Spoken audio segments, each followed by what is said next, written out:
Praise the lord. దేవుడు నిన్ను దీవించుగాక. ఈ దినం వాగ్దానము, నీ విశ్వాసము గొప్పది, నీవు కోరినట్లే నీకు అవును గాక. మత్తయి సువార్త 15వ అధ్యాయము 28వ వచనము. ప్రియ శ్రోతలారా, నీ విశ్వాసము గొప్పది. దేవుని యందు నీ విశ్వాసం ఉంచితే ఆయన చేయలేనిదేదీ లేదు. విశ్వాసముంచు. నీ విశ్వాసము గొప్పది, నీవు కోరినట్లే నీకు అవునుగాక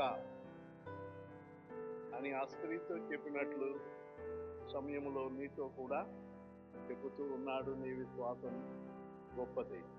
దేవుడు వాగ్దానము ఈ విడికిడి ఆశీర్వదించుగాక. ఆమేన్.